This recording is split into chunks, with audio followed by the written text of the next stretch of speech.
साहित्य अकादमी आपल्या आजच्या व्हिडिओ मधला व्हेरी आयएमपी पॉईंट पैकी एक पॉईंट आपल्याला पाहता येतो. साहित्य अकादमीने 2 पुरस्कार जाहीर केलेले आहेत, एक युवा आणि दुसरा बाल साहित्याचा. युवा साहित्याचा जो पुरस्कार आहे तो 23 भाषांना दिलेला आहे आणि तो त्याच्यामध्ये डोगरी भाषेचा जाहीर केलेला नाही. बाल साहित्याचा 24 भाषेमधले पुरस्कार जाहीर केलेला आहे. हे पुरस्कार 2025 चे आहेत, हे लक्षात ठेवा. मग कुणाला दिलाय, का महत्वाचं आहे आपण तर नांदेडचे डॉक्टर सुरेश सावंत आहेत. त्यांचा आभाळ माया नावाचा कविता संग्रह आहे आणि त्या कविता संग्रहासाठी त्यांना बाल साहित्याचा साहित्य अकादमी पुरस्कार मिळालेला आहे. पहिली गोष्ट ही क्लिअर. दुसरं, मुंबईचे प्रदीप कोकरे आहेत, त्यांनी एक कादंबरी लिहिलेली आहे. कादंबरीचं नाव आहे खोल खोल दुष्काळ डोळे आणि या कादंबरीला युवा साहित्याचा साहित्य अकादमी पुरस्कार मिळालेला आहे. ही कामगिरी जी आहे, ही जी कादंबरी आहे कामगारावर अवलंबून आहे, कामगाराच्या जीवनावर, आणि ते त्यांचं पहिलंच पुस्तक आहे प्रदीप कोकरे यांचं. मग कोकणी भाषेतलं कोणाला दिलंय, नैना आडारकर. त्यांचं बेलाबाईचो शंकर हे बाल साहित्याचं बाल साहित्य या कॅटेगरीमध्ये त्यांना हा पुरस्कार मिळालेला आहे. आता यावर्षी आपल्याला सिंधी भाषेचा पुरस्कार पण विचारला जाऊ शकतो, कारण तो पुरस्कार मंथन मचानी जे मुंबईचे आहेत त्यांना युवा साहित्य या कॅटेगरीमध्ये तो पुरस्कार मिळालेला आहे आणि त्यांच्या कविता संग्रहाचं नाव आहे पांधी अडो, हे सिंधी भाषेतला आहे. हाही विचारला जाऊ शकतो कारण ते मुंबईचे आहेत, हे लक्षात ठेवा. आता थोडंसं सुरेश सावंत आणि प्रदीप कोकरे यांच्या विषयीचं पाहू आपण.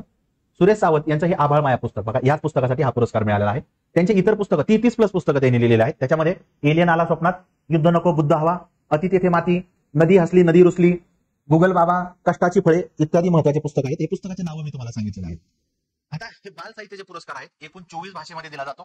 2010 ला सुरू केलेला आहे आणि 9 ते 16 वयोगट यांच्यासाठी जे पुस्तकं लिहिले जातात त्यांना हा पुरस्कार मिळतो. 9 ते 16 वयोगटासाठी लिहिलेलं पुस्तक आणि ते पुस्तकं मागील 3 वर्षात प्रकाशित झालेलं असावं. आता आपल्याला काय होतं, साहित्य अकादमीचे पुरस्कार किंवा महत्वाचे पुरस्कार विचारताना मागल्या 4 वर्षाचे पुरस्कार आणि त्याच्या मग मॅच द पियर साठी वगैरे विचारलं जातं. म्हणून आपण आता 2025 आणि मग 22 पर्यंत जाऊया. 2024 चा बाल साहित्याचा पुरस्कार मराठीतला सांगतोय मी, हे फक्त भारत सासने यांना मिळालेला आहे. त्यांचं शमशेर आणि भूत बंगला हा कविता संग्रह आपल्याला पाहता येतो. नंतर 2023 ला एकनाथ आव्हाड यांच्या छंद देई आनंद हाही कविता संग्रह आहे, त्याच्यासाठी हा पुरस्कार मिळालेला आहे.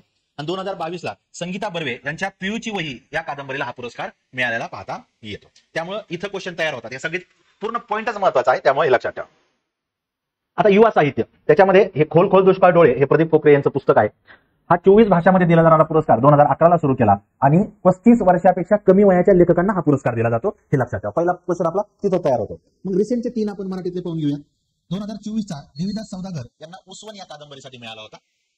2023 चा विशाखा विश्वनाथ यांचं एक कविता संग्रह आहे स्वतःला स्वतःविरुद्ध उभं करताना, याच्यासाठी मिळालेला आहे.